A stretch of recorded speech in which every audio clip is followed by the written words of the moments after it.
I stayed up way too late last night editing videos, so I'm just hoping that my thoughts are coherent at this point since it's 4 hours after I've slept. So here we go.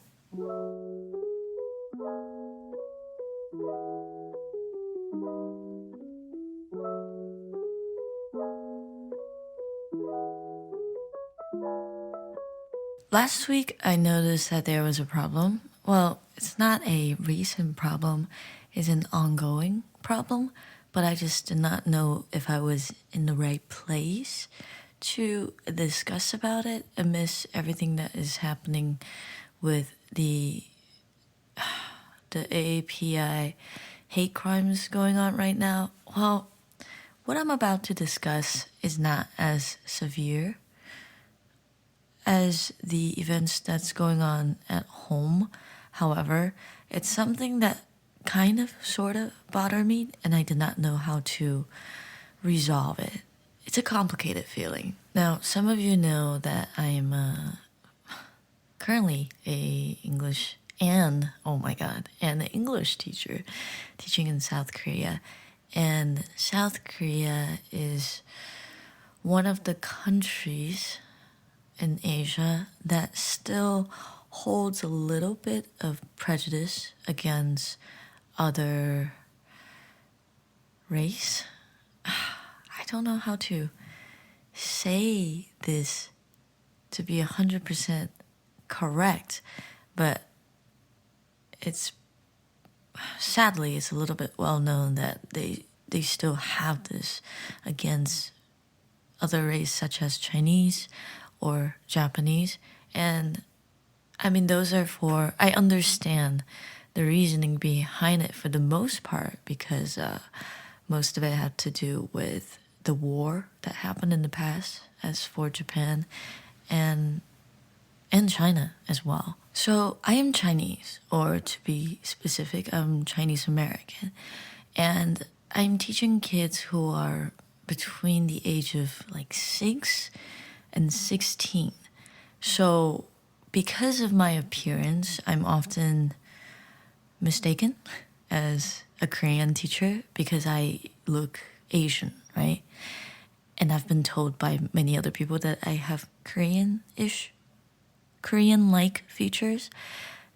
Now, when I teach younger kids, when they first see me, they assume that I am Korean because I look Korean, I understand.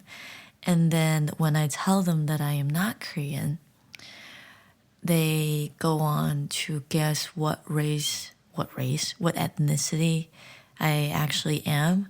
So they'll be like, oh, are you Vietnamese? Well, they don't say Vietnamese because their vocabulary is not there. Are you Vietnam? Are you Thailand? I rarely get the guess that I am Japanese. And then most of them arrive at the conclusion that I am Chinese. And what happened afterwards broke my heart. You can say that because they're so young, they're just inheriting whatever their parents' views are. But I hear this phrase so often. Oh, teacher, I hate Chinese people.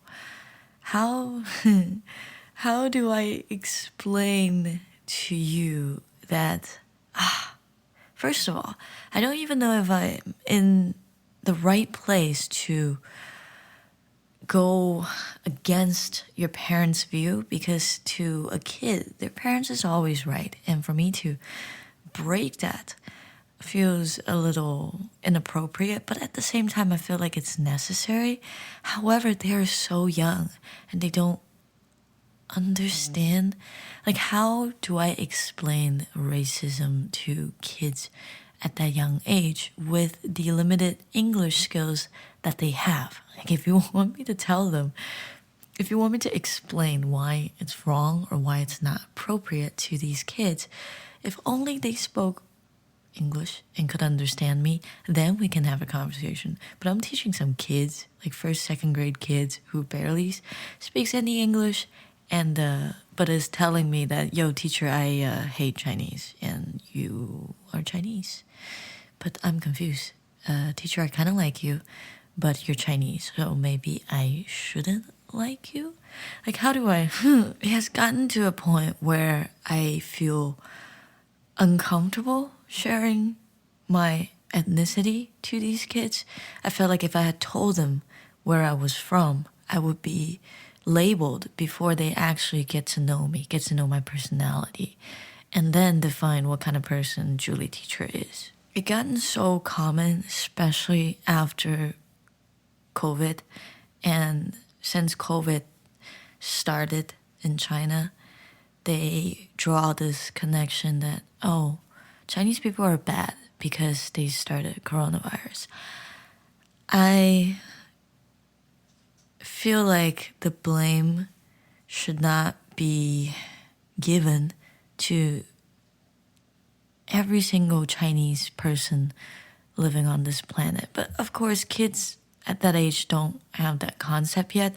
But I wish I could tell them the difference between Chinese people and like their government. Similar to what the Japanese military has done to Korea, they also did the same thing to China. And many of the older generation holds that prejudice against all Japanese people for what happened in the past. And I'm a firm believer that yes, we should remember history. However, we should not give that blame to the newer generation. We need to remind them what happened, but why are we giving like rollover baggage to people who did not even cause the problem? Like people who didn't even want to be a part of the problem. It's not their doing, it's the government and the military's doing. Similarly, with the whole COVID situation, there were many, or should I say millions of Chinese who were frustrated at the situations too, but the person who controls what goes on is not necessarily them. It doesn't work like that in China. And as for my family and I, there was a reason why we moved out of our home country and came to America. We were just fortunate enough to actually move out of the situations that we were unhappy in. So we know that the government's got some questionable issues that we would prefer not to deal with. So we understand that the government has problems. And as a teacher, I somehow feel morally obligated to correct these kids. But as a foreigner, I am not certain if I have the power to do so. And if I do that, my message will actually translate to these kids. And as a clarification, I only have this problem with younger kids, so kids who are in first, second, and third grade, or mostly just the first and second grade, the really, really young kids. With my older kids, they often ask, oh, teacher, are you Korean? And then I told them, no, I'm from America. And then they go on to guess what ethnicity I am. And I would tell them, from my last name, I am Chinese. So they stop right there. Or sometimes they might ask me, oh, were you born in America? Did you move to America? And our conversation just continue like so. It's a very stress-free interaction. Instead of the one with the younger kids where I'm like, do I tell them that I'm Chinese? Do they understand the concept of Chinese American? Should I just pretend that I'm Korean because they're convinced that I'm Korean anyways? I think because I look like Korean, I get a free pass to a lot of prejudice that foreigners face in Korea. However, sometimes I feel like, you know what? What if I just blow my cover? What will happen? But honestly, I haven't really experienced anything with adults. Or you can make the arguments that adults are good at internalizing their thoughts or opinions, which is a little bit scarier. I don't know what's scarier, just kids telling me straight up, teacher, I don't like Chinese, or adults that were like, you're Chinese. Okay, all right, noted. I wish kids here had the same opportunity to grow up with multiple races, but that wouldn't really work in Asia at all. It's just that when I did, it gave me the opportunity to become a lot more open-minded and to understand what other, I guess, minorities or what other race have to go through in America, so that I gain various perspective on how I view things. I guess you could say that I became racially aware on a lot of sensitive topics that people are insensitive to in Asia. I wish there truly will be a day where we disregard each other's color or background and can just be human with one another without instilling some sort of hate or prejudice before you actually get to meet a person. Can we just please live in harmony and travel to different countries without having to fear for my life? Not in Korea. I mean, in other countries where they're a little bit more extreme about racism or the views that they have on a certain race. This feels like mentioning Voldemort, he who shall not be named. But I just realized that it has gotten to a point where I'm afraid to disclose my ethnicity to a bunch of kids who likely just speak their mind on anything. And it just makes me feel so sad. I wish I could change that. And maybe I can. I'm just afraid to put it in practice because I'm not sure if what I am doing is appropriate as an outsider. Even though I don't really feel like an outsider, since the party mentioned is my race, I am Chinese, and I should be proud of my heritage. It just puts me on this weird pedestal where I'm looking at myself like, okay, who should I be? Who do you want me to be? Who can I be without you mislabeling me? I thought I could ramble on and on about the problems I have with this situation, but the core of it is really just one or two sentences. And I know it, you know it, we could both say it together. And I just want to know, how do I teach my kids that this is racism and racism is wrong with the amount of vocabularies that they have, which consists of teacher, I'm Finnish, teacher, I'm Finnishy, teacher, are you Korean? Teacher is Chinese? Oh, Chinese people bad. My God. I don't have a lot to work with, guys. But I will say that most of the younger students respect me, with exceptions of few boys. But I feel like they're behaving that way just because they're boys at that age. They've given me multiple nicknames. I was, in the very beginning, Pepero teacher. I asked them, why do you call me Pepero? And they say, teacher long. So I was Pepero teacher. And then one day, they were asking me for my first name. Teacher, how do you pronounce your first name if you're Chinese? Like, how do you say it in Chinese? I was like, well, there are two ways to pronounce it. In Mandarin, you can say Shiqi. In Cantonese, you can say CK. And then they're like, oh, CK. Oh, it sounds like Shike, which is like a rice drink they have in Korea. So then I turned into Shike teacher.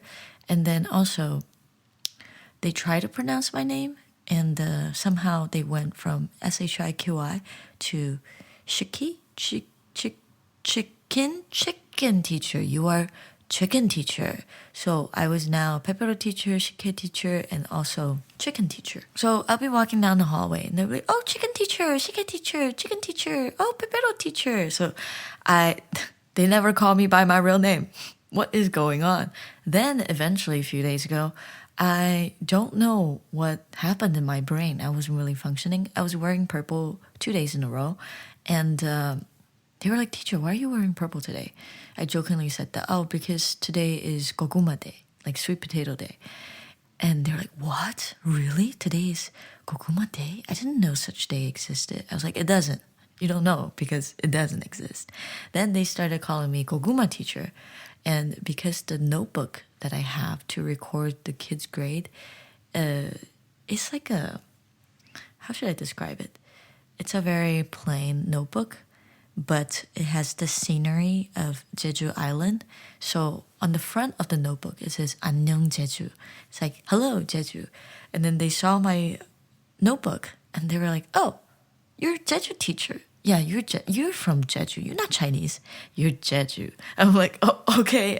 I guess I am Jeju now. So I am pepero teacher, chicken teacher, CK teacher, Goguma teacher, and also Jeju teacher. So that's how many nicknames I have for now. If I get some more new ones, I will update you. But yeah, that was the biggest rock that was sitting on my chest throughout last week because it was happening more frequent than usual.